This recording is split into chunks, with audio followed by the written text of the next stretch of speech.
Hello, everybody. So, welcome back to the podcast. This is the first full week of the Musicians List Arts podcast. This is technically the second installment of Marching Monday, since last week we did Broken Arrow and Hebron. So, this week we're doing a little debate with Tarpon Springs 2018 and Carmel 2018. So, let's get it on. So, I'm Gavin Ray. I'm Mitchell.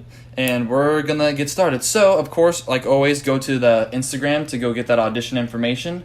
And we're just going to kick on right into it since Zoom has a 40-minute time limit. So I'm going to introduce my guest from Tarpon Springs. He was a freshman in Ready Player One, and his name is Shane Gibson. And I'm going to let him talk about just how long he's been playing and his experiences in the program so far. Hello, everyone. My name is Shane Gibson. I'm currently a sophomore at Tarpon Springs High School. I started playing the mellophone my freshman year, and I'm currently in the Wind Symphony during concert season, and I've been playing French horn since 7th grade. And now I'll hand it off to Mitchell to introduce his. All right, so we have from Carmel. We have a baritone player named Alex Madvig. He was a junior during Voyage to Valhalla. So let's hear what he has to say. Hi everyone. Thanks for having me. First of all, I was a junior during Voyage to Valhalla. I'm currently a senior. I played baritone for 4 years. Especially last year, I was section leader, and I've been in Wind Symphony 1, our top concert band, for 2 years playing bass trombone. Okay, nice. So, we'll get right into these questions. So, I'm going to start with Shane. I'm just going to ask him some questions, and we're going to get to know our little guest a little bit more. So, Shane, I know we've known each other for quite a few years now, and I want to tell the arts community what you inspire to do in the future, like drum corps groups, stuff like that. Just tell us what you want to do in the future, if it's music or not. So, one thing I'm considering doing, one goal of mine, is to join the Mandarins drum corps. And I've started working hard on getting ready for the audition process of that. So I'm hoping that eventually I'll be able to make that corps, which would be a dream come true. And in terms of high school, my plans are just to keep on improving and get better and better. Oh, nice. And I'm always going to help you get to that Mandarin spot. So next question. How did you feel as a freshman performing in Ready Player One?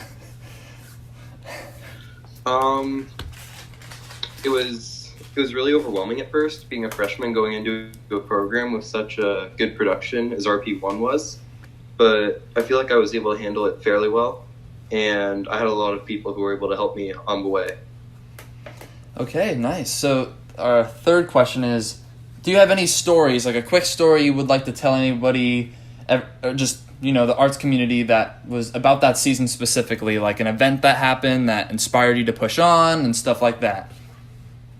Yeah, so it was finals night at Lucas Oil Stadium, and just playing that final note of our closer, and just knowing that we did that, and we put an entire summer and fall's work in putting on this production for other people, and just seeing how many people were able to enjoy it. It just really meant a lot to see how our hard work paid off.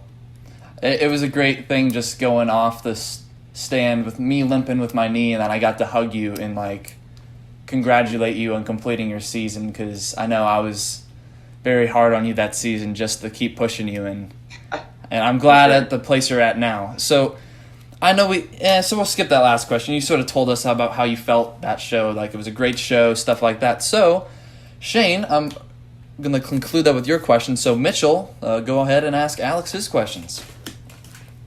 All right, so Alex, tell everyone what you plan to do in the future, whether college, band-related, anything like that.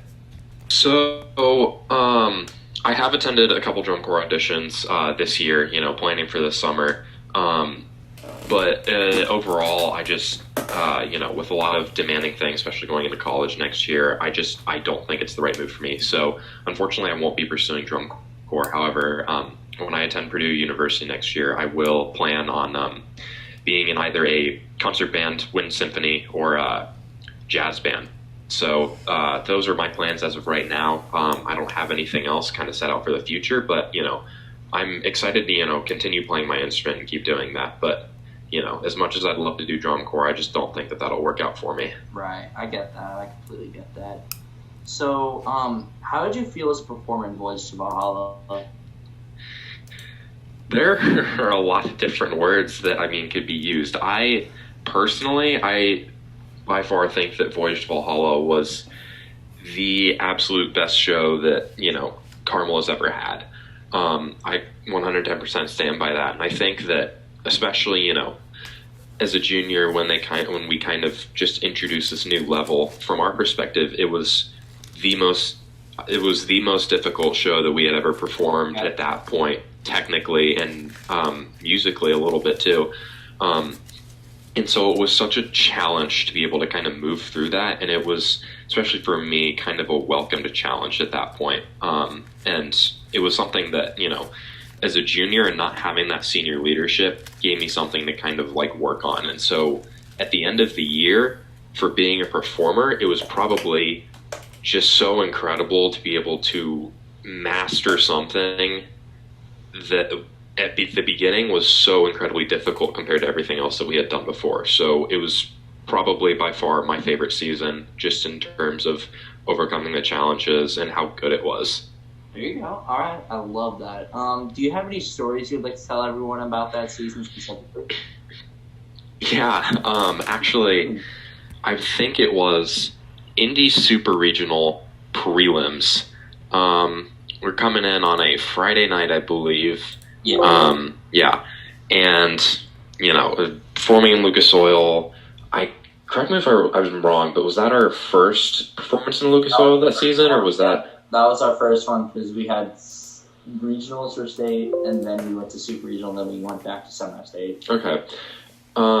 So yeah, super regional prelims night, I went out there and just absolutely killed it.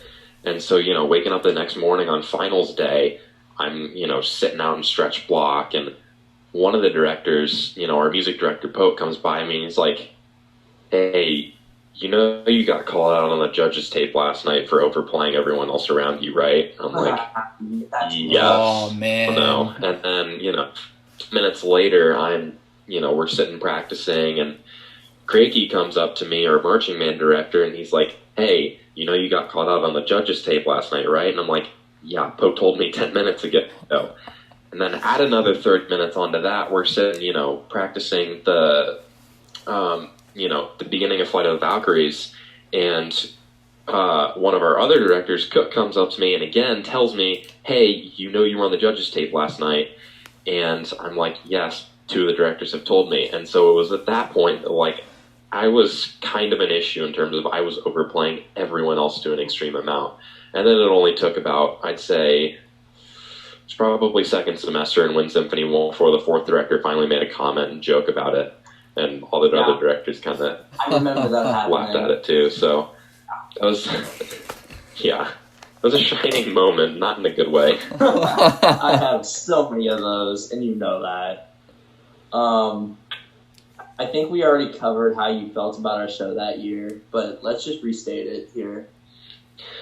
Yeah, no, it was by far my absolute favorite show to march because it was so challenging. It was such good. And if you could do it right and master it, it was just an absolute beauty to hear and listen to, and visually as well. And so being a part of all of that, I have nothing but positive comments about Voyage to Valhalla. I have almost nothing negative to say. Awesome. So we're going to turn it back to Gavin for some other questions here. So, on behalf of Shane and I'm going to ask these Carmel kids some questions. So, that year when Tarpon Springs released our show, and I'm pretty sure Mitchell saw it, I don't know if Alex saw it specifically, but when we released that show that year and you saw some of our leaks that happened with our props, what did you guys think? You want to take this first? I mean, yeah, I'm trying to kind of recollect what everyone was kind of saying at that time, but for the most part, it was like, they have TVs on the field? Man, that's super cool. Like, it was this and that. It was like, and, everyone was like super concerned, like, oh my gosh, how are they going to do it Nats? Like, that's kind of the talk that happens every year for everyone that goes to finals. And so it was a lot of, they're going to do so good. They have TVs. Like, that's super cool. That's at least what I remember. Yeah. I remember sitting in a practice room with Marshall, Aiden, and Nick Darnell during like a band period when we had a free period, and we watched the sax feature, and we're like, all right, well, GG's. This is going to be interesting.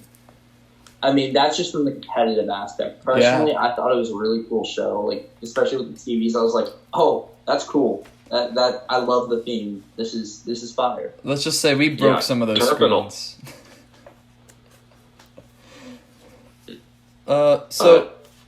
You can say something, Alex, if you have to. Yeah, no, sorry. Tarpon also, I mean, every time you guys always do really cool shows, and for us, you know, kind of looking in on it, we're always like super shocked to kind of like see what you guys come up with. You know, it's always like super entertaining, especially from, you know, a crowd perspective. And so, you know, you guys come up with some of the most wild things each year in terms of production, and it's always really cool to see. Yeah. We usually have some great shows to perform in. Like, this last year was a pretty cool show with, like, the Beatles. It was sort of like Santa Clara Vanguard and the Bluecoats put together, but I think Madness, I didn't really like in performing in Madness. It just seemed like there was no story like RP1, but that's just my personal thing. So, in Retreat, so you guys had an amazing production, just like at all the top 12 that year, and anyone could have taken it that night, just anybody. So I want to see how it felt when they announced your name for first place and they announced you guys for captions. How did it feel? Oh God. So personally, I was like, oh my God, we had a great run. But when they announced you guys in fifth place, I was like, wait, excuse me? And then when they went to music, I was like, Tarpon Springs Outdoor Performance Ensemble, and it's like Carmel. I'm like, oh, nice. And then when they said Broken Arrow in fourth, we're just like, wait, no, you're joking, right? This is wrong. And then they say visual, we're like, all right, Carmel. And then everyone's like, oh my God, we're gonna do it again. And I'm like, no, you haven't lived through 2016. You don't understand. Don't say it until GE is announced. Don't you dare say a thing. And then we're like, when they announced GE, I'm like, all right, now we can say a thing, because after they said the two captions, I was like, all right, well, there's no way we're doing a third one, so they're going to pull a 2016 on us and hit us with the, hey, you tied for 0.0 points and you lost in second place. Yeah. And when they announced us, it was cool. I remember standing right behind my friend Peter, and as soon as they announced us, I turned back and I'm like, all right, after this, just get over here. And so that was a great time. That was a great feeling. I honestly think that up to that, that was a really long streak. Up to that point, it had been 2 years since we had lost anything BOA related.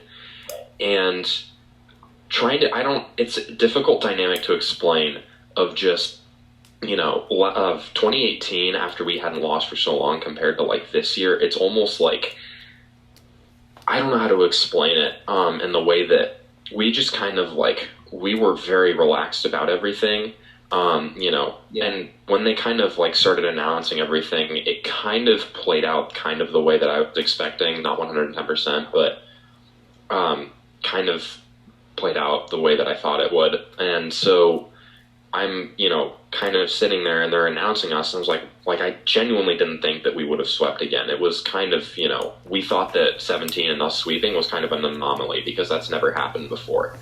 And so when they announced it for us, we were all kind of like shocked. But I mean, again, after they announced of us winning, we were all super happy.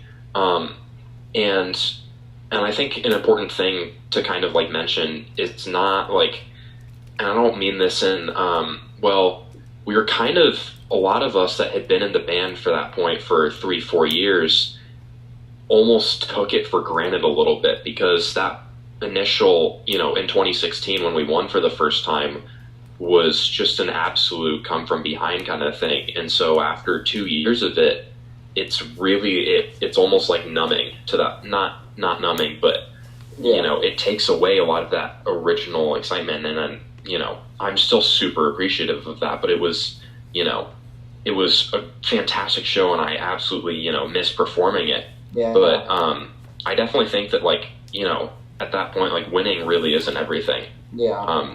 But yeah, it was definitely we were all pretty surprised in kind of multiple different ways. Yeah.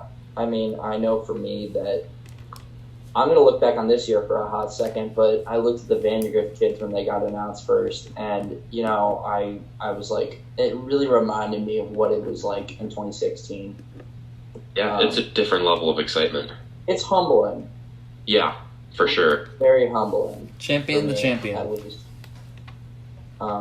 It was a good time, though, in 2018. I really enjoyed that show.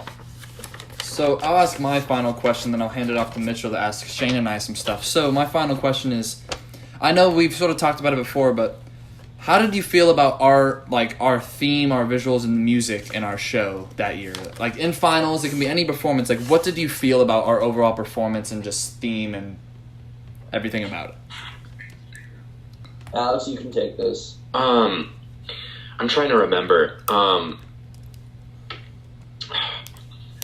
I definitely thought the visuals, the visual aspect, how you guys were able to, take everything from down up and move it to the top and that kind of ensemble visual kind of caption-ish area was really good. It was really cool to watch. I definitely enjoyed it. I think I came in, me and a couple of my friends were talking to your prop dads and we kind of realized that those TV screens were really just a bunch of LED lights.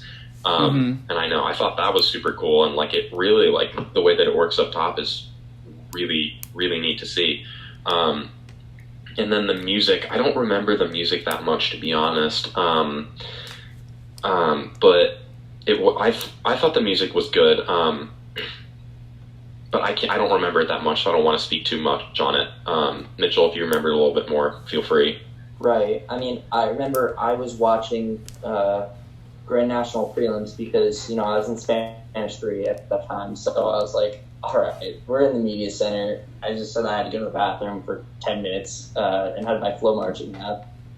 So I watched the prelims run, and I'm like, all right, well, game, set, match, this is it. I really enjoyed it. I mean, just in general, the show, I thought was a really ingenious concept, or I thought it was a genius concept. No one had ever even touched that. Mm-hmm. I'm sure there have been shows about Vikings and everything like that, but no one really touched anything close to what Tarpon did that year. I've never actually seen the movie Ready Player One, so how much correlation was there between the two? It was we sort of had a lot of the elements in it with the players and the keys and stuff, but it wasn't exactly like it, but we were actually going to have a prop that set up and we would march through it and you would see our body go into it and you'd see that person's form go through it and the TV screen would scan us. But that never happened. But that would have been so cool to have though. Yeah. I'll hand it off to Mitchell. All right. So we talked about what we thought of your show. Let's hear how you both viewed ours that year. I'll let Shane take this one, right first. Yeah. So actually, I remember this. So basically, when Carmel revealed her show, I was in the car on the way to one of our practices, and my whole life I've just been interested in Vikings and just other ancient things like that, and I just found it really cool that a school as talented as Carmel would be doing a show on one of my favorite historical subjects. And then when I heard their opener, I was just like, oh my goodness, this is amazing. I just found it really impressive that you guys were able to pull it off as well as you did. Personally, it's a lot of work. Personally, when I heard it, I think it was at my godbrother's house with Isaac. I think we both saw it and we were like, Voyage the Valhalla. Oh no. And we're like, that's a cool name. And then later, a couple days later, we saw some videos on like, I don't know what account it was, but we saw videos and we're like, that's good. That's a little scary, but I like the music. Like the music was, I would listen to it, I'm like, they have some pieces that I wish we had. Like they have some great pieces in their show. So like just overall, I thought your show was a great concept. Like Shane said, like Vikings. I don't think anyone's sort of like put that theme out there, if you know what I mean. Like in Bands of America, at least I could see drum corps doing it, like Valkyrie, but technically they came after you guys. But you know what I mean. Yeah. How'd you feel? I do have one little extra question. The boat. What'd you think? I thought the boat was cool. I thought when the mellophones got to row it, I thought that was really cool. Yeah, for a while, that was, At one point, I was staged on the head of the boat. Alex, I don't know if you remember that. One day at practice, they were messing around with, like, the staging of the mellophones on the boat. And Dudu pointed at me and was like, hey, get on top of the boat. And Ella was on the back. And I was like, wait a second, please. And then they're like, nah, never mind, just go back to sitting. And I'm like, oh, that's unfortunate. Yeah. Unfortunate. Yeah, both though? What about the orchestra? The orchestra was pretty dope, not gonna lie. I forgot completely spaced on that. That was... At first, wasn't it supposed to be choir? But yeah, from what I remember correctly, the directors asked, the ambassadors declined because they, but yeah, it was supposed to be kind of like all, both choir and orchestra, but we only get the orchestra, and that was people's reactions to that. I know Mitchell, a couple of our friends from Avon were like, and then I had a friend from Center Grove. It was kind of like super shocking. People were like, whoa, wait, no one's ever really done this before. Yeah. Like walking in the tunnel, I saw some glances from people, and they were like, wait, excuse me. And then I remember at the end of our prelims run, because I was just standing in front of the boat, one of the judges was right there, and was like, oh my god, this is outstanding, I've never seen this before.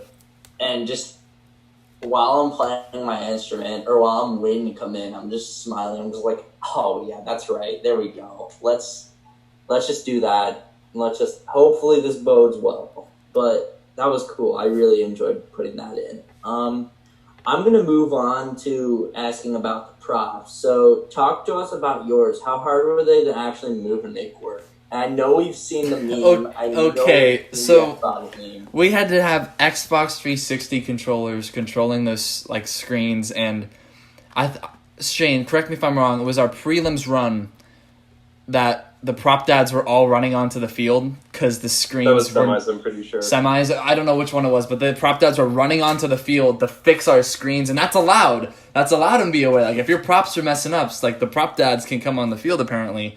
Because I was looking, I'm like... Good stuff. Yeah, I'm looking at Gina, and I'm like, is that allowed? Are they supposed to be here? Are we going to get penalized for that? And I got really scared, because it's like, we're pushing the props, and I actually had to set the yellow prop, the I think it was player 2, I think it was Carlin, player 2, I had to set that whole entire prop. So I had to like get on there, I'm like, everyone move it this way, and just, it was very stressful with those props, and I know after some football games, one of our mellophones pulled it into a field goal, and it broke the top of the screen. So that was unfortunate. Yeah, that is definitely unfortunate. Alright, so I know we've touched about this a little bit, but when you first saw our show, when was it, and what did you guys think? Just summarize it up. The first time I saw your show was when I was on Flow Marching, and I watched your Indie Super Regional, I think it was. You guys went to that, right? I think it was that. Yeah, for sure. And I watched that, and I was like, they performed that very well. That was a good show. And I like looked at I think I was by myself in my car after, I don't know what I was doing, but I think it was like after school or something. I don't know. I was in my car, I know that, and I was watching it, and I'm like, okay, some competition, but they're a great program. They're performing it well, and yeah, like that's my view on it. Okay. Hand it to Shane there. Yeah, so I don't exactly remember when I first saw like my first full run of Voyage to Valhalla, but I remember like throughout the season I just saw these little short clips, you know? Right. Like the And Madvig like- feature. Right, stuff like that. And then every single time I just got more and more impressed because, you know, it's an amazing concept. Yeah. And it's one of my personal favorite shows, to be honest. And it was just amazing seeing you guys pull it off. And then, like I said earlier, I first heard about it on the way to a band practice. That's awesome. Alex and Shane, do you guys have any questions? Do you guys have any other? Yeah. Shane, since you said that you were like super into like mythology, Norse mythology, and that kind of stuff, is there anything that like that kind of stuck out to you in terms of like this is like kind of factually correct or this isn't? I'm just kind of curious about any of those like kind of minor details. Correct me if I'm wrong, but it was a show about like basically the Vikings' journey to Valhalla, and at the very end it was like they made it into heaven, or Valhalla for that matter. Yeah. Yeah. I just found it really cool. It just gave like this courageous vibe, kind of, and like how like in Viking culture it was an honor to be able to go to Valhalla, and it just like gave this like courageous vibe when you guys finally made it there at the end of the show. That's actually a really good point that you make, because I feel like that's a lot of like what drove half of it was kind of, as you said, like kind of courageous. That was probably why it was so driving and so like energetic and powerful, to be honest. Yeah. Right. I could totally go with that. I think it was really fun, and I think the show concept was just ingenious. I think as a whole, I think it was very nuanced. Like, people don't really understand it, but like, there's a deeper meaning behind it.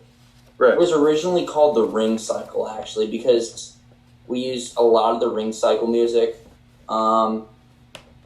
We also did a lot of.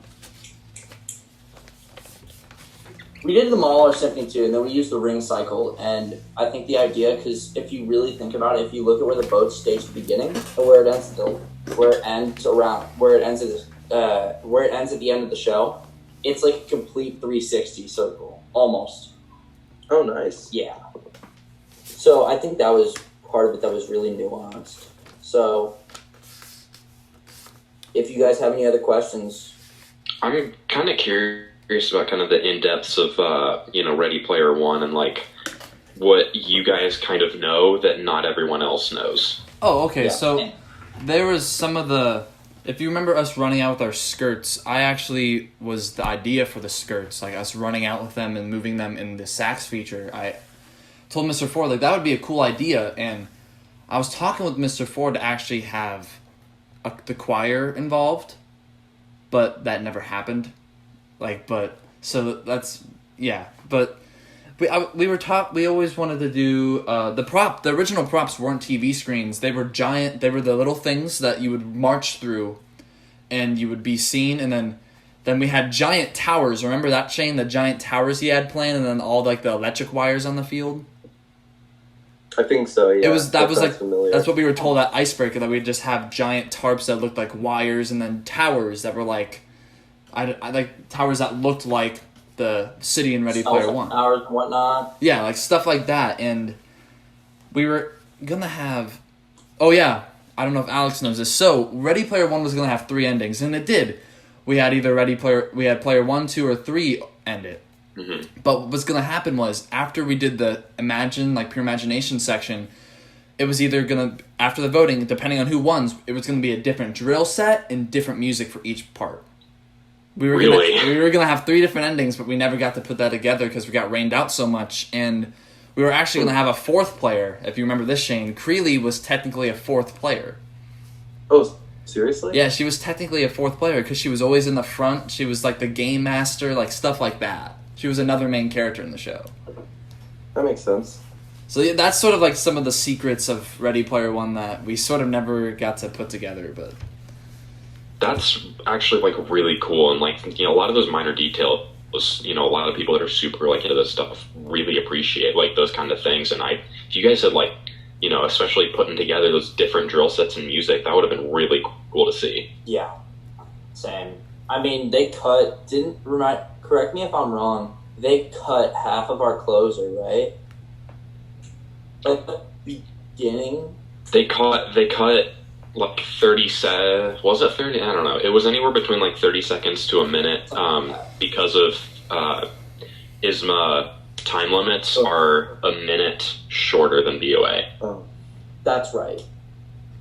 And it actually, I was talking to our first chair baritone player at the time.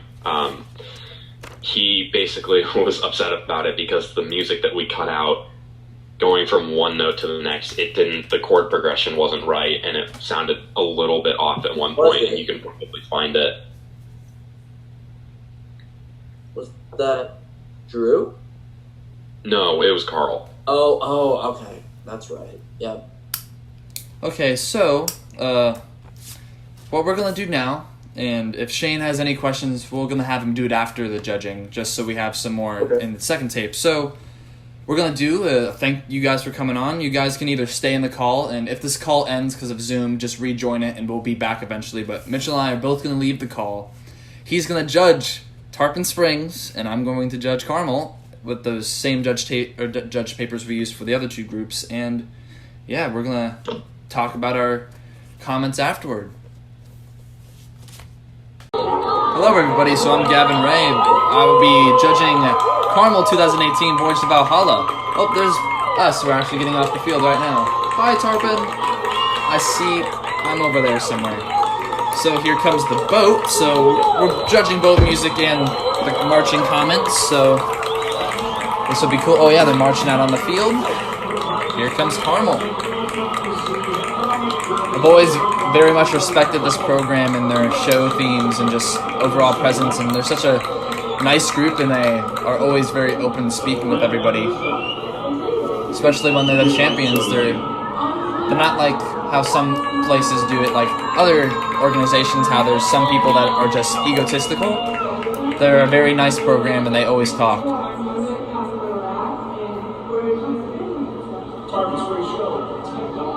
Bye, Tarpon. Oh, they're interviewing our drum major right now, I think. Yeah, I can see our drum major. Here. I think that's Michaela? Pretty sure that was our drum major. Oh yeah, it takes so long to get those screens out of off the field, especially in Indy.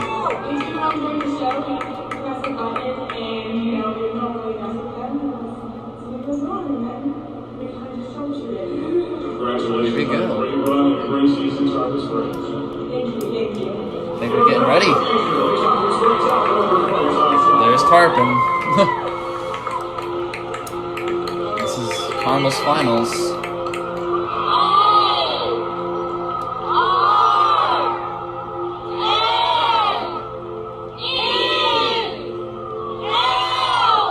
Oh, they spell like Carmel?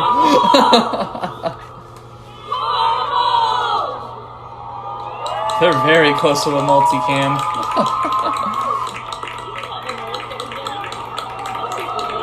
Okay, they're moving.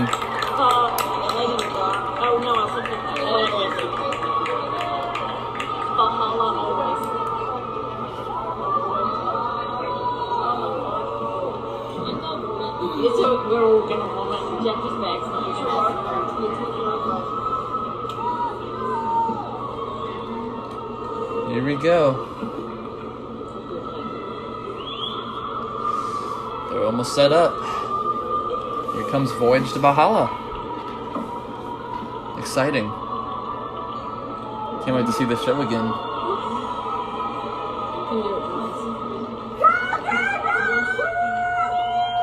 Thank you, very cool. Oh, I do like that starting set now that I'm looking at it. The arcs are pretty good. There are some spacing issues, actually. I can see some spacing issues there. Some spacing. Drumline in the back. I know it's the first set, but there's some spacing there as well. Circles near the boat are pretty good though.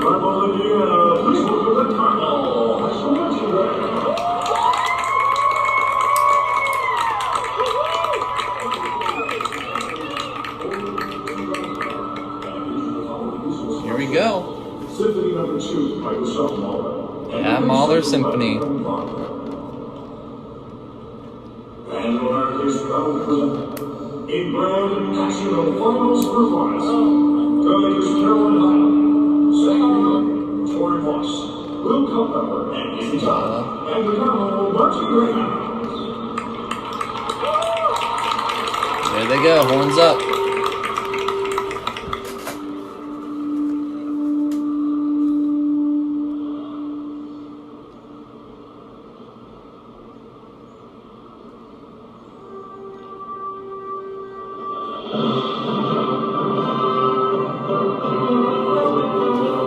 Nice movements. Some of the circles, I see a little bit of them going too far. They're not more circular. There's just a person or two sticking out of some of them.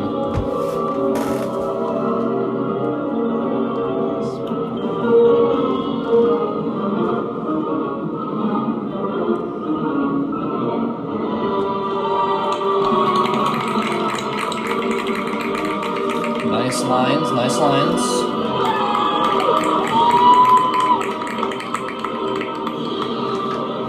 Overall, the music sounds great. Brass, you have some great tone quality, some nice intonation. I can hear you guys blending very well.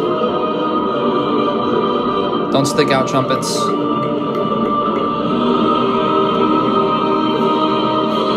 Nice tone. Tuba spacing in the back. Some people on the left are a little bit too close in.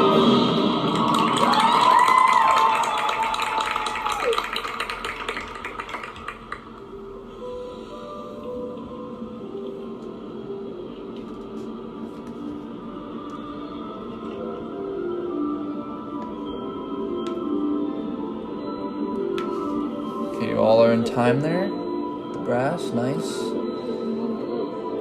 All hit that dot, good job. You all look the same, so uniformity is great.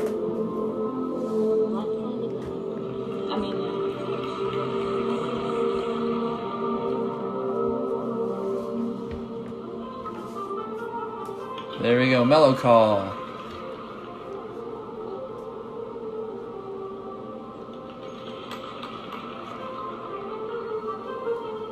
I do like the set, that like they come back into it after the mellophones go through.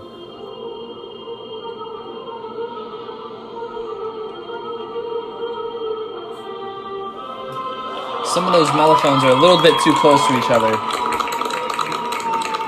Mellow call spacing. This mellophone sounded great though.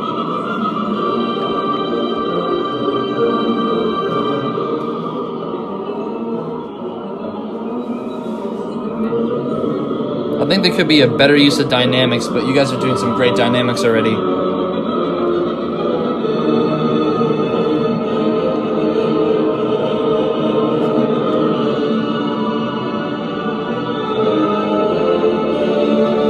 Yeah, there we go. There's the dynamics. The boat's spinning. Nice.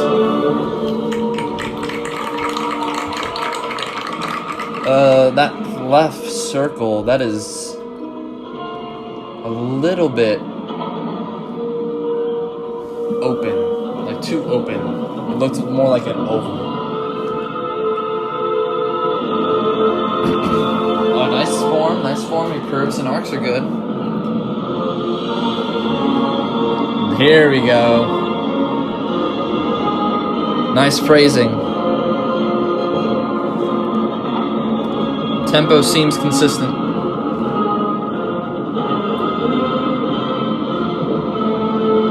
The ensemble blends very well together.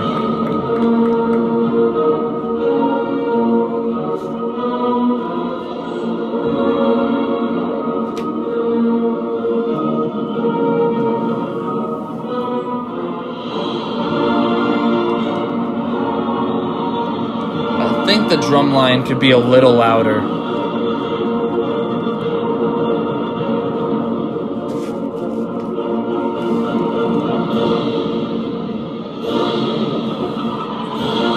can hear them though. They have some good, clean, like drum runs.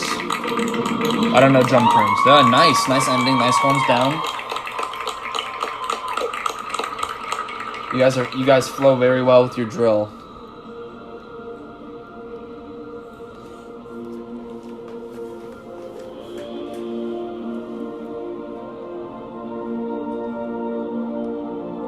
Ooh, that diagonal there on the left side, 2 of them.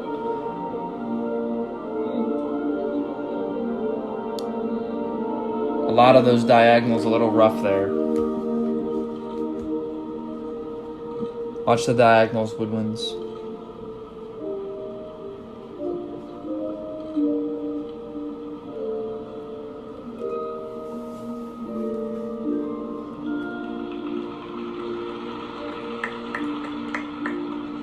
They're good now. They look a lot better now.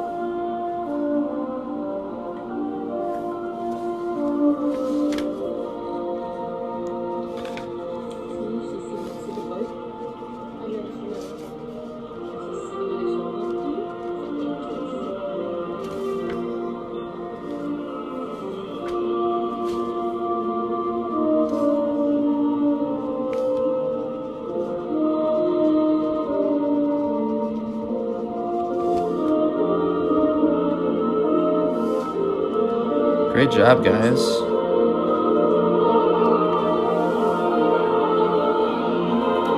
Oh, the boat's over there. Rotations in the woodwinds. Oh, okay. Watch that little sequential there. Nice. You guys are all in those lines. The curves look great.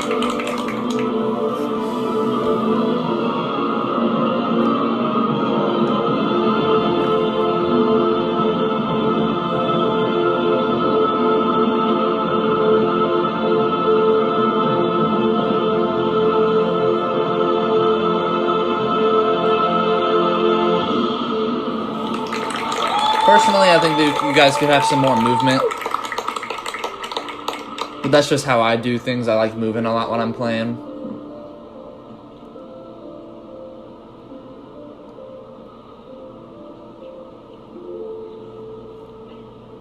That was cool with the color garden circles.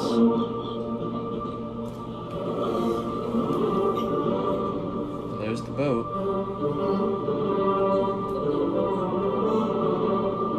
Here it comes.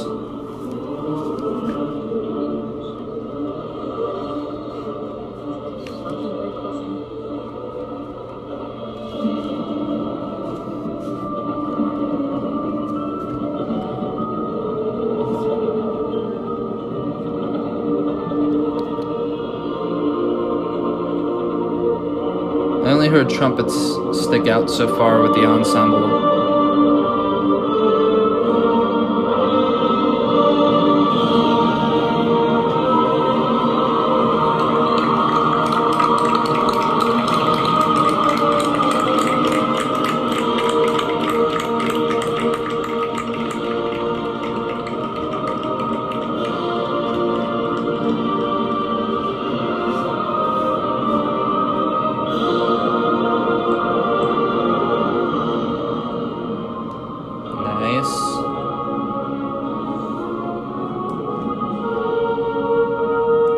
You guys are arriving when you should, so that's good.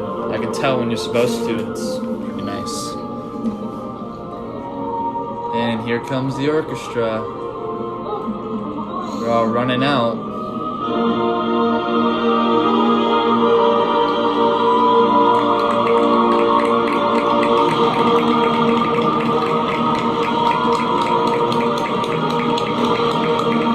Nice. I need an orchestra section, man. I don't have orchestra performance. Nice ending set. I don't think it's the end, but that's a great set there. Some spacing issues just because it's a larger set. Somebody was late on the left side going into that sequential. I just don't think they noticed it. I think they were just, it's their finals run. They're overwhelmed with emotions and they probably just, mental error. I always have those. It's fine. So overall, great job. I actually enjoyed getting to dive deeper into that show. especially since I got to compete against it. Overall, I think you guys did very, very well, and I can't wait to discuss it with Mitchell. Honestly, not many complaints, but I'll tell you guys my score in the chat. Hello, everyone. So today we're going to be judging Tarpon Springs 2018 and Carmel 2018.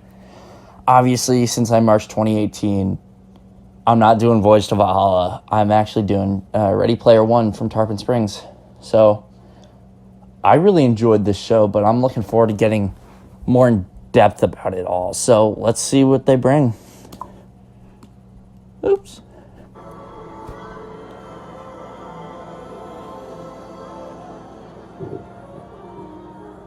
Let's see if I can skip this part a little bit.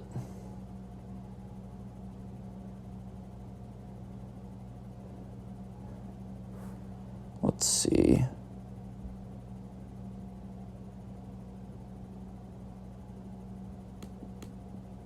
To by Dmitry Shostakovich. And Reality. Adagio for Tron by Daft Punk. The Virtual Escape. 12-beat Groove Machine by Jonathan Russell. Interesting little pre-show here at the Guard, and then here's the band coming Band of out. America is proud to present in Grand National Finals performance, drum majors Michaela Full and Zoe Lewis and the Tarpon Springs Outdoor Performance Ensemble. Powerful.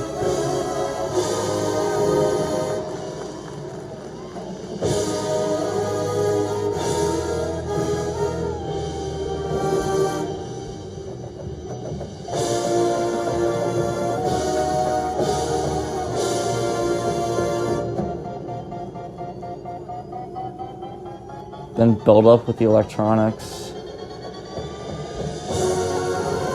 Oh. Wow.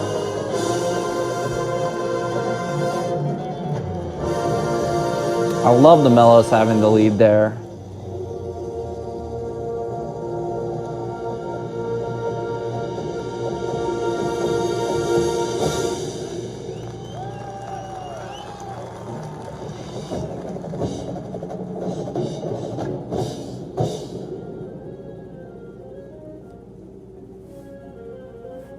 Very, very strong visually from what I can see so far. I really don't see many stickouts.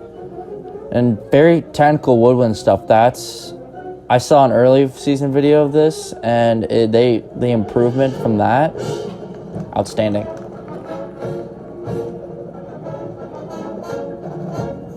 Very good job, Brass. Very, very powerful tubas. Way to be confident. And there you go, mellows and trumpets.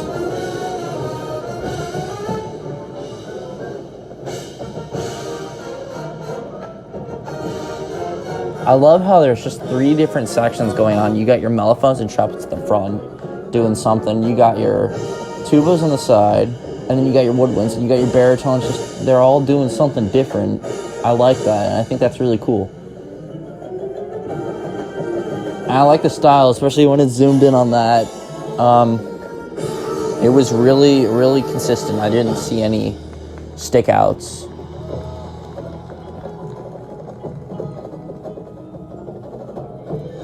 I like the drum line playing there. I like the line that they have. And, you know, the typical video game sound effects. You have to have them.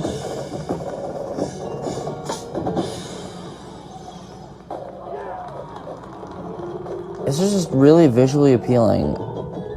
Again, I just love how they have 3 different sections of their band, and they're all doing something different.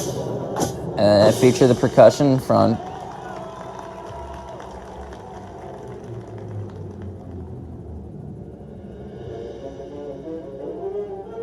There you go, saxophones.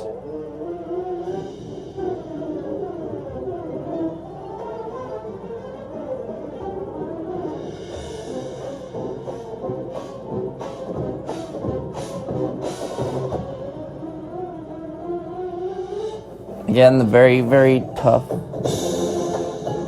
woodwind line, and the brass comes in.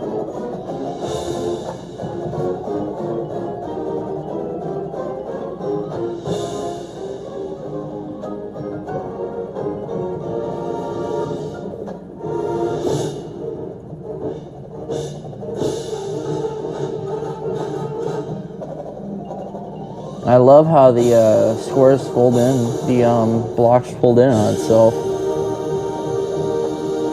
An outstanding guard. Their world guard is killer. And then the RP1, there we go. Well done.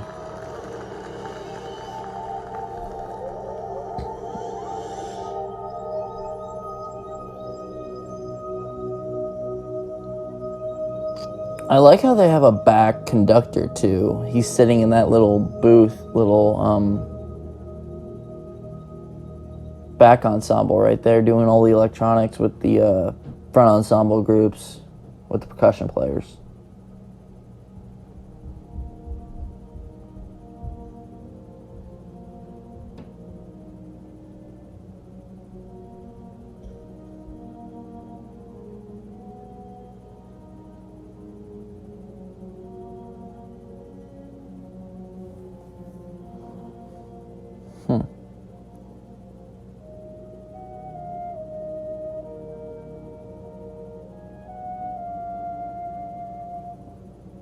Very, very strong playing right there from the little woodwind trio.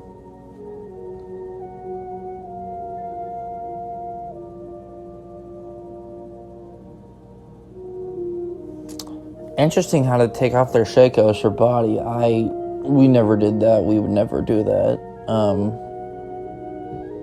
So it's cool to see the difference in just style, and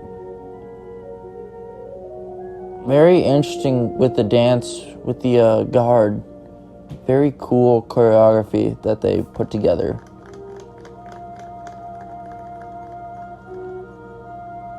And then the entire band comes back in.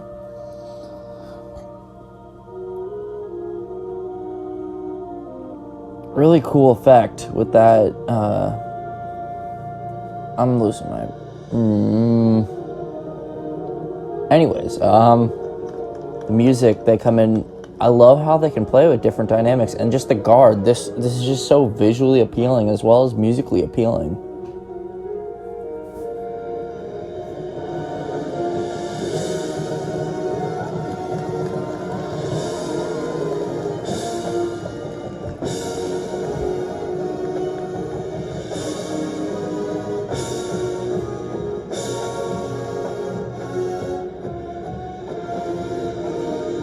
And that's very well executed visually, timing-wise. And I forget sometimes that Tarpon plays with such a powerful and strong sound that it matches that they're in Class 2A, and it really shocks me. Like, then you got your Class 4A bands, but they play just as strong and powerful as the 4A bands, and I'm a big fan of that. Okay, a little decision, there's the very metallic electronic sounds. And here's a sax feature. I like what they do with their skirt, their mark. I think it's really cool, and how they have, I really like how over every year how they have different skirts and shako wraps every year. And that sax line was very, very challenging to see. And then the brass come in with the drum line.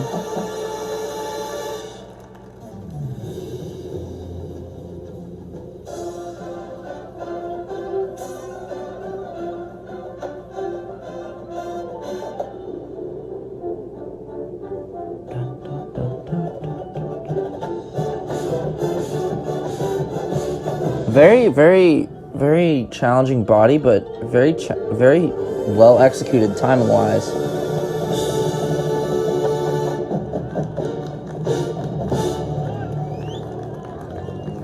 So that was really well done. body and musically. I really don't have anything to say inconsistencies in music or visual.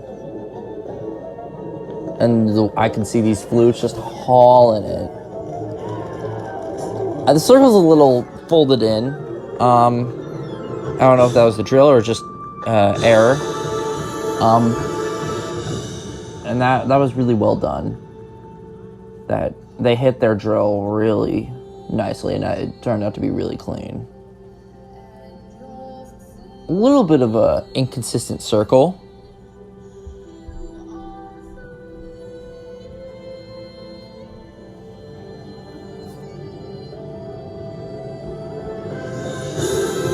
So, very, very strong right there. And the guard is playing a very good accompaniment to the band. And then there's the one. Very well done with numbers and visually hitting the dot.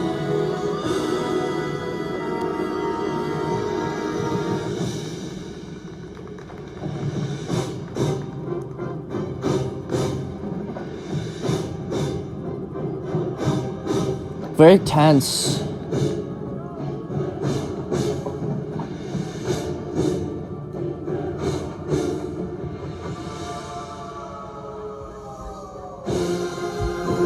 And then their last little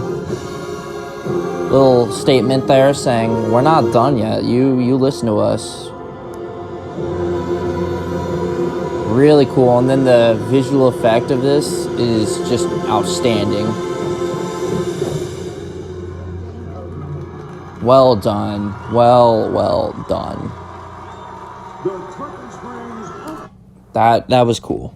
I mean, thoroughly, I really didn't have any issues to say other than a couple circles and a couple different foot timing sections. There was a little bit of inconsistency every once in a while, but rare. And then the circles were a little folded in on itself, but circles are tough. Circles in marching band is challenging to say the least. But enough with that. That was outstanding, and I really enjoyed watching it, and I really enjoyed how Tarpon brought this to Nats and performed on the big stage of marching band. They handled themselves with a composure that not many other groups can replicate. So I'm going to call it here, but I'm looking forward to see what they do next year when they come to Nats. It's going to be cool. Any Tarpon show is always fantastic. So on that note, I'm going to call it, and we're going to go right back to Gavin.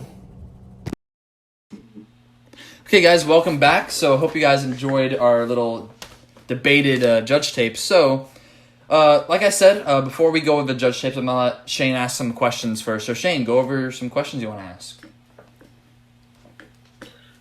Just questions in general? Yeah, just questions you want to ask any of us. Okay. So, when the Carmel kids found out that we have the voting system to determine the ending, how many kids actually used it that you're aware of? I don't know. I can't remember. What was it on? Was it like a Google form? I think it was like this weird thing we were using. Like, you could scan our Instagram thing, and you could go there. I would have voted if I had knew about it and knew where to do it. Oh, dang. I don't remember. If there was a link, then I definitely clicked on it and used it. I mean, you could have scanned our guard remember. members, too. Right. They had stuff right here on their thigh, and you could have scanned it. That's what the QR codes were. You remember the barcodes? I have some of my stuff. Yeah.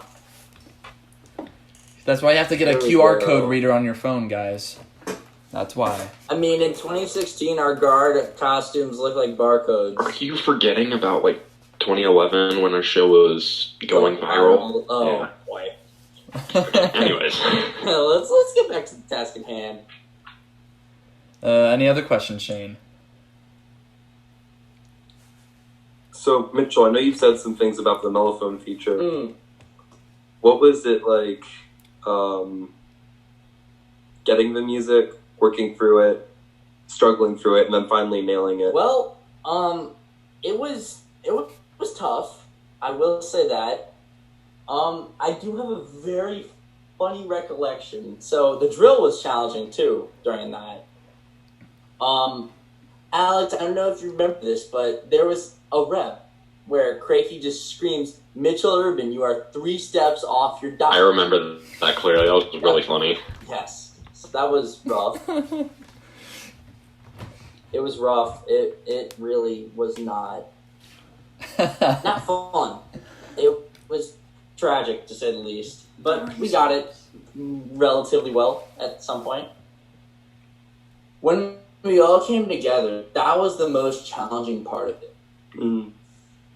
It was, I mean, the cool concept was like you're facing backfield, you got one group, and then what it's originally is it's a call. Like if you look at the actual, like there's like a play rendition of it, because it was like an opera/play thing originally. So you got your dude playing the horn call, like da da da da da da da da da, and someone in the distance plays the other part, da da da da da da da da da da da da, and then it just goes back and forth conversation, which is what we did. Nice. We cut out a couple parts of it, but for the most part, it was true to the play. And then there was the part at the end where everyone comes in back after that. Yeah. I remember there were, I think it was trumpets and baritones included where we had a part, but they basically like almost cut it out entirely because no one could play, and I was very upset about that. Yeah. I'm surprised how they didn't cut out the I'm surprised how they didn't cut that out. That shocks me that they didn't do that. But, you know, what's done is done. Any other questions? Yeah, so on retreat, like not while you're actually on the field, but while you're still in the tunnel, basically. I know Tarpon was with Broken Arrow and Avon. Oh, we were vibing in the tunnel. And what was the atmosphere like in there for you guys? Oh, Wando was fun. Who were we next to? Wando. Who else was there? No one, because we were on second to last. We were in the back tunnel, yeah. I do remember us singing All-Star and a ton of my cousin's friends trying to find me. Oh, nice. All-Star. We can't get copyrighted, so we can't play that song. Yeah. Can't get copyrighted. Any other questions, Shane? No, I think that's all I have for now. Okay. Awesome. Well, I'm going to say my comments about, Carmel, and then I'm going to ask you guys some questions, then Mitchell will say his and ask us some questions. So, my comments. So, musically, I think the brass did very well. I give you guys a 198 out of the 200 on the brass. There was some issues with, like, trumpets sticking out. There's some every year. Yeah, Every I think that's year. every group. Trumpets it's a soprano voice. Timing. Mm-hmm. Woodwinds, I gave a 199. I didn't really have any complaints about woodwinds because I couldn't really hear them. And I'll get into that with ensemble. Percussion, I couldn't really hear them either. I just feel like the drumline could have been a tiny bit louder. So I gave them a 195 out of 200. Then ensemble-y, I gave you guys a 195 out of 200 just because I couldn't hear the woodwinds that much. Like the sections that had the woodwind features and the brass weren't playing, I could hear them, but I just couldn't hear them when the brass were playing, which is a good thing, but for the brass, but not for the woodwinds. But finally, musicianship, I gave you guys a 199 out of 200 because you guys had some great phrasing, dynamic contrast, style. I didn't hear any tempo fluctuations personally, so that's music. Visually, a lot of spacing things, and somebody went late at the end. I don't know who it was. I think it was a baritone. They went late, and the sequential going to the center. Alex might know who it is, but somebody went a little late. When was this? It was like at the end when you guys are in the giant arcs and it's going to the center, and it's like you all ripple from the end and they all go to the middle. It was a contra, then a baritone missed it, then another contra, and the baritone does it 3 counts later. So it was just very... Oh, no, that's a tenor sax. That was Samantha Santana. Oh, no, it had a brass instrument in his hand. Really? It was a baritone. Oh, well, there's... Oh, okay, well, I know she did that. Because I don't think a sax does this. Oh. Yeah, I saw that. Oh. So I think it was a baritone or mellophone. I'm not sure, but No. ensemble marching, I you don't guys remember, but I can list off names. Yeah. 390 out of 400, 392 out of 400 for ensemble marching. Then drill 95 out of 100, just because some of those circles were a little condensed too much, and then some of the lines were a little. I think, like, we had a major problem with circles. Mitchell said it, but I think you guys just had a problem with diagonals sometimes. Some of those diagonals were just a little. Because we do a lot of things where we want the front line and the diagonals to be perfect. So, like, in the press box, they can see the diagonals. Just some of the woodwind diagonals were a little off. And overall, you guys did great. So, I have no complaints about the show, really. Just enjoyed that. So, I'll ask some questions to both of you now. So, how difficult was the boat to move? It was challenging. We had a couple guard people underneath the boat at all times, pushing the boat around the field. That's solely what they did. They we marched didn't the really boat. do it at all. It was kind of just staged in the beginning. They marched boat. No. What? They just marched the boat. You cut out, homie. The boat, they just marched it. That's their instrument. That's Yeah. That's their. Yeah. Yeah, that's it. I think there was a little bit of like switching off. They'd kind of like move it one place and then kind of leave out the back of the boat and go do some other dance stuff and kind of get picked off by others. At But the beginning of the rifles in the beginning of the field, they pulled us as we were rowing after our opening hit. So. Okay, so how did you guys feel at the end? Like, after the performance was done, finals, like, looking up at the audience, how did it feel? You can take this. I mean, honestly, it's obviously been the same as every year. Just that feeling, like you say the feeling, and everyone knows exactly what you're talking about. Mm-hmm. And I definitely, like, that one was just so much more adrenaline than I think any of the other ones, just because of, the power involved in the show. And that's kind of, for me, that's kind of like a very motivational thing for me. And so having that kind of like strength and just pushing all the way through was definitely like just, that's why I got called out for playing a little bit too loud a lot that year. It's just because of how much power there was involved in it. And then the crowd was just, I was just relieved it was over. I mean, I was happy. I called the last horns up for my mellow group that I had at the end of the show when we were marching around the boat. Mm-hmm. So that was nice for me to do because I was the oldest in the group. So I was just like, all right, you know what, I'm going to do this. Audible. I just was relieved, but I was also sad that it was over because I really enjoyed that show. Okay, so with that show, how do you guys feel you did visually and musically in finals? I think we did really well in both aspects. Obviously, we aren't going to be perfect. No one's going to be perfect. Blue Devils, almost. Both were above. They were very. I think they were very, very good quality in both music. I know we worked a lot on music, and obviously we do. But I think we put an extra emphasis on like the chords that year and the tuning. Yeah, I agree. I mean, I think, from a musical standpoint, individual music was very strong that year, and ensemble music, just the way that it kind of like flowed and still kind of maintained that and wasn't too slow to a kind of peak, but was still kind of powerful a decent amount of the time. That was really strong. It's obviously different from what we do most of the time, and so, a lot of us, that sticks out to most of us, that marched a couple different groups. And so for visual, it wasn't as strong individually as it was 2017, but a lot of the drill was written really well compared to, some of our other years. So I think that was, ensemble was probably a lot better than it was, individual compared to, 2017 when we were a lot stronger. I couldn't agree more. I still think that 2017 was the best moving group that I was part of.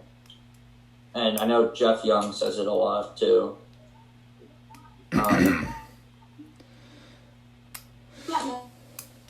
So going off of that, when Mitchell's ready, I'll hand it off to him to give musical and visual comments for Tarpon. So, musically and visually, you guys were both spectacular. In both in both just captions in general. Brass, I really didn't have any problems with, so I gave you guys a 200. Yeah. Woodwinds, I had a really good vibe from. I really like the soprano sax. I like the sax features. I like the trio and the ballad. That was cool. So I gave you guys a 195 there. Percussion, you guys came in at the right times, like when musically, I think when they needed that little boost. I gave them well done because I didn't really see anything, but I'm also not a percussion player, so like I can't put 250 on that. Yeah. So I gave them 200. Ensemble performance, very challenging, but very well done. The music book, to say the least, is spectacular. So I gave that a 195. And then musicianship, I really enjoyed it. I think you guys had great phrasing, the dynamic contrast I could clearly see. Musical style, you were aggressive when you needed to be, and then lyrical when you needed to be as well. And then tempo was fun. Everything was just moving. I like how it just consistently moved. So I gave it a 985 out of 1,000. So, visual now. I saw a few inconsistencies with the uniformity of foot placement and timing. Yeah. Other than that, I really didn't have anything else to say, so I gave it a 380 out of 400. Ensemble marching. Circles. That's all I have to say about it. Circles. Circles are tough. I said that in my tape too. Circles are tough. Everyone Especially the it. giant one with the whole ensemble. That was so hard to even get close to being good. That sounds like it was a mess to get together. Especially when it looked like a square. square. It was really good. So a 390 out of 400 there. Drill. Can't really argue. I had no qualms with that. 100. Integration of marching components. Everything was great. 100. Okay. So you can go ahead and ask some questions. So, you asked about our boat. What about those screens? If Shane wants to say something first, he can. Unless he wants me to tell my story of my knee. Yeah, so depending on the field we were on, our screens were either hard to move or very hard to move. Mostly on our field, the screens were very difficult to manage and maneuver because the wheels would frequently get stuck in the ground, and it was annoying, but we usually handled it very well. Yeah, I would agree. There were a few incidents where we almost broke stuff, one incident where we did break stuff, but as Gavin was saying earlier, we accidentally crashed the screen into a goalpost. I was not a part of that. Don't include me. I did not do that. No, it's fine. It was after a performance too. Yeah, it was. It was right in front of you, visiting football team too. Yeah, they were like, "Oh man." Yeah, but other than that, the screens were just like they were easy to move at Lucas Oil, but like everywhere else, it was just kind of inconvenient. But it was worth it because they were so amazing. Yeah, I would say, and then I'll let Alex add whatever he wants. So there's a story about, I think it was the same game we broke the screen. We had Seminole Sound the next day, and the prop dads added these things. We move them back in the ballad, and Alex watched the show as well. We move them back in the ballad, and we have to keep them together until we split them. And what happened was I moved it, and they put a rope, and I never noticed it, and they never told any of us about the ropes on the props. So I ran in and yanked the rope down, and my knee got squished between the props. Every performance after that, I was crippled. I was limping off the field. I was crying at the end of it. Like, it hurt so bad, and I think I had to wear a knee brace for the rest of the season. It still affects me in show choir today and marching band and drum corps. It affects me in everything. And is it okay if I say something? Yeah, it's fine. building up on what Gavin said, that run, in my opinion, was just like, it was probably our worst run of the season. Because, like, not only did Gavin get hurt and we, like, broke his screen, but, like, 6 or 7 other kids got hurt as well. Yeah. It was, it was really bad. Football games don't count. But we overcame it, and, yeah, it was really good. If football games don't count, then I guess our worst performance was... Oh, that is... What would you say our worst performance was, Shane? Let's see here. Probably semifinals at Nats. I would say, honestly, our worst... I think that would be our second one. I think our worst one was OMF. We had some rough stuff go down in OMF. Or unless I'm thinking of a different one. But yeah, OMF was pretty rough. And for viewers that might not know, OMF is the invitational that we hold every year. Yeah. So yeah, okay, so Mitchell, you can ask the next question. The vocalist, how was that? Who was it, and how was it placed into the show? Oh, okay, so that was Kayleen Barton. She was one of our mellophone players, and it wasn't her actually singing it, but what happened was one day at rehearsal, we were about to do the closer of the show, and they all of a sudden start playing it. And we're like, what? Because we never knew it was going to be in the show. And Kayleen's behind me, and I turn around, and I look at her, I'm like, that's you! And it was just placed into the show, and apparently she recorded it in her closet, and Frank had to, put it together for the back ensemble to play while we were in the show, and she was going to sing it live in finals. We were going to do a drill switch with her and I in the circle after I fought Zach, but we never got to do that, which was a little bummer, but... Yeah, that's unfortunate. That would have been cool. Move on. How emotional did you guys get in the last run? I'll let Shane say it first. On the outside, I didn't really show that much emotion, and I feel ashamed to say that. On the inside, I was bawling my eyes out, of course. But, on the outside, I guess I was just so focused on just, wow, we did this, that I didn't really, I didn't cry or anything like that, but it was just amazing. We were all hugging each other, just celebrating all the good work that we were able to accomplish over the months. Mm-hmm. I would say for me, when we hit the Pure Imagination section and I could hear Kayleen's voice, I started crying, and I was playing, and I was very emotional. I was like, I get to end on top of the prop at the end and look off into the distance. And afterward, they said, stand up and look at the audience instead of go get our props like we usually do. So we looked up at the audience, and it was just so crazy to see how many people were in those stands. And we got into the tunnel, and wow, I hugged, and Shane knows how stickler this man is. Jojo Terry, I hugged him for a good 5 minutes, and him and I were crying in each other's arms. And he's one of the strictest people in our band, and him and I were just crying. It was, and I could see Mr. Ford getting interviewed by Flo Marching, and we walked past him, and we're just bawling our eyes out. Right. Yeah, I saw that recording. I saw that little excerpt right there. Mm-hmm. Do you cry at all during the show? Oh, I did. The last. Oh, I did. I did that for the first time this year, during the show, and it's so hard to cry and try and play an instrument. Oh God, it's where did you lose it? Terrible.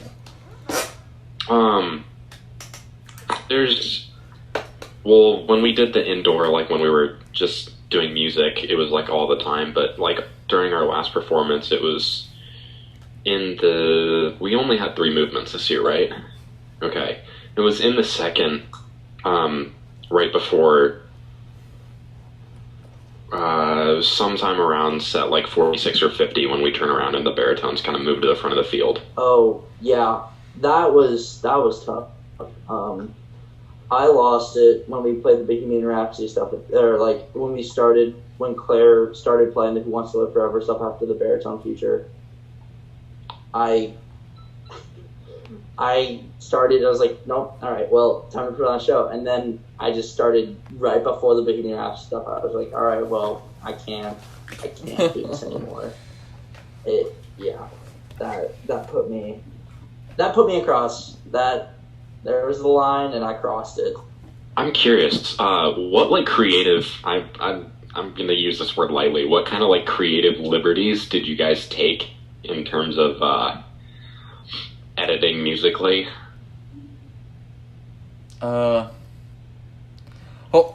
Rephrase that for me. I don't fully understand. What different parts of the music did you guys take up octaves, down octaves? Oh! Me? I took up almost like the whole show up an octave in finals. Like we had, Shane's looking at me. We had this beginning. It was a Shostakovich motif. It's the bum bum bum bum bum bum bum bum, and we started on the second space, A flat, played it up. So it was like da da da da da da da, and the judge in front of me heard me, and he's like, I could hear him go, "Oh, nice job, mellophones, with that upper octave part." And it wasn't. The next section was the up octave part, and I was just laughing when I turned around and faced backfield. Was it Lippman?